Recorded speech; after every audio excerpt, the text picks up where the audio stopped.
নমস্কার বন্ধুরা, কেমন আছো তোমরা সবাই? আশা করছি সবাই ভালো আছো, আমিও ভালো আছি। সেটার সাথে সারাদিনের নতুন একটি ব্লগে সবাইকে স্বাগত জানাই। আজ আছি কাশ্মীর ভ্রমণ পর্বের তৃতীয় পর্বতে। আজকে এখন যাচ্ছি আমরা গুলমার্গের পথে।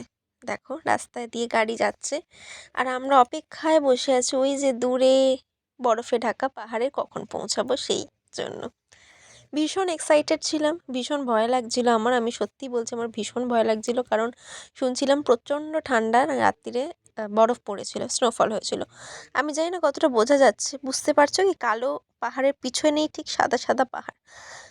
ক্যামেরায় অত ভালো বোঝা যাচ্ছিল না, কারণ হচ্ছে প্রচণ্ড কুয়াশা ছিল। আমরা খালি চোখে বুঝতে পারছিলাম, কিন্তু কুয়াশা এত অত্যধিক ছিল আর এত মেঘ করেছিল যে অত ভালো বোঝা যাচ্ছিল না, কিন্তু যাচ্ছিলাম। আর এই একটা জায়গায় এসে, এখানে এসে গাড়ি থেমেছিল, যেখানে তোমরা ভাড়া করতে পারো জুতো, জ্যাকেট, সমস্ত কিছু, গ্লাভস, সমস্ত কিছু। আমার অবস্থা দেখে আমি প্রথমে ভাবছিলাম নেবো না, কিন্তু বললো জুতোটা নিতেই হবে, কারণ বরফ পড়েছে তো আমাদের জুতোটা ভিজে যাবে। যদিও সবাই বুট পরেছিল, তাও বললো ভিজে যাবে। তো আমরা রিস্ক না নিয়ে সবাই জুতোটা নিলাম। আর আমাকে তো সবাই দেখে বললো যে আমি এখানেই এই অবস্থা, তাহলে আমি ওপরে গেলে আইসক্রিম হয়ে যাব, সেজন্য আমাকে সোয়েটারও নিতে হবে। তো আমি ভাবলাম বাবা বেশি কায়দা করে লাভ নেই, ওপরে গিয়ে যদি আমি সত্যি নড়তে না পারি তখন আরেক ঝামেলা হবে, তাই না? তো আমি সবাইকে নিয়ে এসেছি কি, যখন সবাই মিলে আমাকেই দেখছে এই অবস্থা, তো সেই জন্য আমি সোয়েটার একটা নিয়েছিলাম, একটা জাবদা সোয়েটার আমাকে পরিয়েছিল। সে তো দেখেই মানে আর কি বলবো, ভয়ঙ্কর লাগছিল। যাই হোক, সেই সব পরে রওনা দিলাম গুলমার্গের কাছে। এই যে ওপরে চলে এসেছি, দেখতে পাচ্ছ প্রচণ্ড ভিড়। আর এখানে এই যে জটলা, এটা হচ্ছে ঘোড়ায় চড়ার জন্য। মানে এখানে এসে নয় তোমাদের হাঁটতে হবে, নয় কিছু একটা গাড়ি করতে হবে, নয় ঘোড়ায় উঠতে হবে। এবার এতজন হেঁটে অনেকটাই উঠতে হয়, তো হাঁটার আমরা ডিসিশন নিইনি। আর এই যে দেখতে পাচ্ছ বরফে ঢাকা পাহাড়, গুলমার্গের পাহাড়, যেখানে আমরা যাব গন্ডোলা রাইডে। আর এই যে দেখো সবাই এবার সব দাম দস্তুর হয়ে ঘোড়ায় ঠিক হয়ে গেছে যে এবার সবাই ঘোড়ায় উঠবে। এই যে সবাই মিলে ঘোড়ায় উঠছে, আমাদের স্যারও ওখানে আছেন। আর আমার তো নিজে সত্যি বলছি, আমি ভীষণ ভয়ে ছিলাম যে আমি ঘোড়ায় উঠবো না। আমি ভীষণই ভয়ে ছিলাম, মানে ঠাকুরকে খালি ডাকছিলাম, কেন বাবা ঘোড়া কেন? হেঁটে হেঁটেই তো আমি যেতে পারতাম, কিন্তু সবাই যা করবে তাই, আমাকেও সেই জন্য ঘোড়াতেই উঠতে হবে। কিন্তু মানে কি আমি এখন বলে বোঝাতে পারবো না যে সেই সময় আমার অবস্থাটা কি হচ্ছিল। আর ঘোড়াগুলোকে দেখলে তো তারা এত বদমাশ যে ঠিক যেটা বলা হচ্ছিল তার অপোজিটটাই উনি করছিলেন। আর এই যে দেখো আমার পাশে যে দাদাকে দেখতে পাচ্ছ, উনি হচ্ছেন গাইড, ঠিক আছে? একটা কথা বলে রাখি, এনাদের জীবন ভীষণ কঠোর, মানে ভীষণ পরিশ্রমের হয় জীবন, জানো তো? আহ, উনি সমানে, মানে এতটা আমরা যতটা গেলাম উনি সমানে ঘোড়ার সাথে গেলেন। উনি কি ওই যে ঘোড়ার সাথে যাবেন, ওই যে একটু ধরে থাকবে, মানে আমি ভীষণ ভয় পাচ্ছিলাম বলে আমি ওনাকে বললাম আপনি চলুন আমার সাথে আলাদা করে। তো সেইটাতে যেইটুখানি টাকা পাবে সেটাই তাদের রুজি রোজগার। তো মানে উনি আমাকে গল্প করতে করতে যাচ্ছিলেন যে আপনারা যে এই যে সবাই তো গাইড রাখে না, ঘোড়ায় অনেকেই ওঠে কিন্তু গাইড সবাই রাখে না এই যে ঘোড়ায় চলার জন্য। তো এই যে যারা ওঠে একটু নেয়, মানে সেইটা যে আমরা পাই টাকাটা, এটা দিয়ে আমাদের সংসার চলে। তো যদি তোমরা যাও কখনো গুলমার্গে, সেখানে যদি গাইড নাও তাহলে অবশ্যই মানে তাদের সাথে থেকো এবং বেশি দর কষাকষি করো না, কারণ এটাই তাদের রুজি রোজগার, তাই না? আর এই যে দেখো রাস্তা ভীষণই এক একটা জায়গায় খারাপ, এক একটা জায়গায় ভালো তবু। আর এই যে যে দেখছো মাঠটা, এটা হচ্ছে এশিয়ার সবচেয়ে বড় পৃথিবীর নাকি এশিয়ার, আমার এখন ঠিকঠাক মনে পড়ছে না, গলফ স্টেডিয়াম। বাঁ দিকের এই যে এই মাঠটা, ঠিক আছে? প্রথমটা আছে চায়নাতে, এটা হচ্ছে দ্বিতীয়। এবার ওটা পৃথিবীর না এশিয়া সেটা আমি ভুলে গেছি, আমি সত্যি এখন আর মনে করতে পারছি না। আর ওই যে দেখতে পাচ্ছ সাদা সাদা মেঘে বরফে ঢাকা পাহাড়। তো ভীষণ মানে ওইখানে যখন যাচ্ছি, হ্যাঁ ভীষণ কষ্ট হচ্ছে আমার, তো প্রচণ্ড ঘোড়ায় যেতে যেতে পিঠে লাগছিল। অনেকেই বলছিল যে অনেকের আবার নামার পরে পিঠে কোমরে ব্যথা, পিঠে ব্যথা শুরু হয়েছে। কিন্তু ওই যে অপরূপ সৌন্দর্যটা, এই সৌন্দর্যটা জাস্ট অসাধারণ।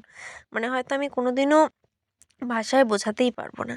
এই এসে গেছি গন্ডোলার এখানে। আমি একটা কথা বলতে চাই, যাদের গন্ডোলার টাইমিং যে ফেজে যাচ্ছ, আমরা ফার্স্ট ফেজেরই ছিলাম, যে ফেজে যাচ্ছ যে টাইমিং থাকবে তার চেষ্টা করবে সেই টাইমিংয়ের মধ্যেই যেতে, কারণ ওখানে প্রচণ্ড ভিড় হয়। আমাদের টাইমিং ছিল 11টা থেকে 1টার, আমরা ওখানে পৌঁছেছিলাম প্রায় 12টা।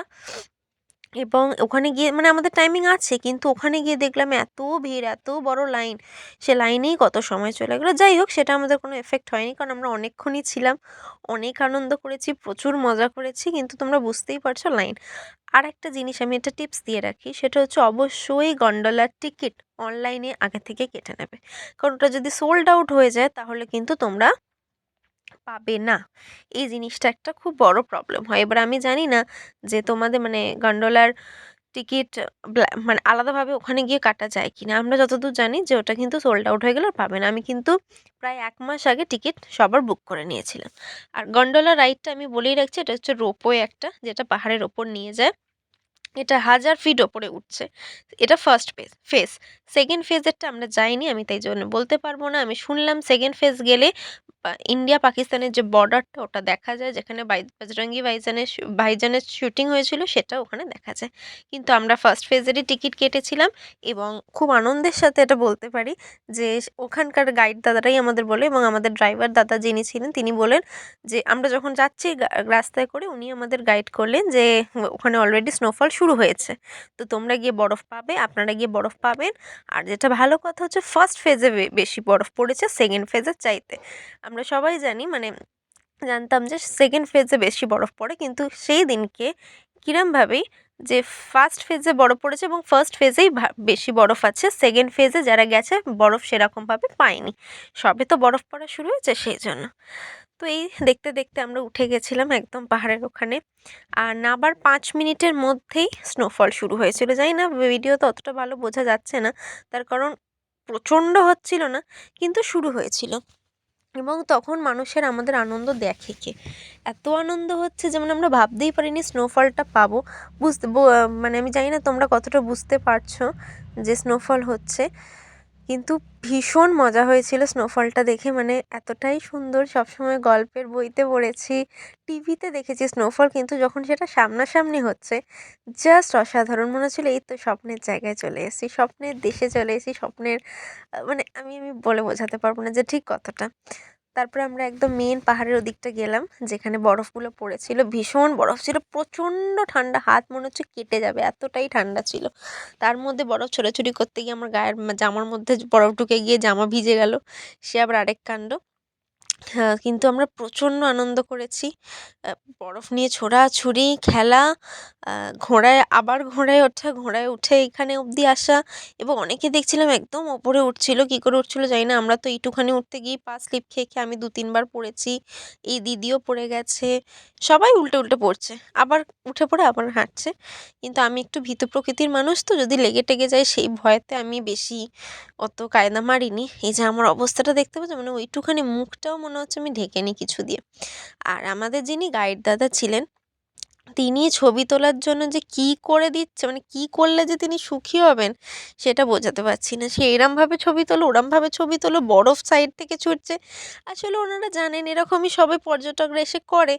আমরা অতটাও মানে আমরা মজায় হাসি পাচ্ছি, হাসাহাসি করছিলাম, ইয়ার্কি করছিলাম, কিন্তু ওরম অ্যাকচুয়ালি হয়তো করে।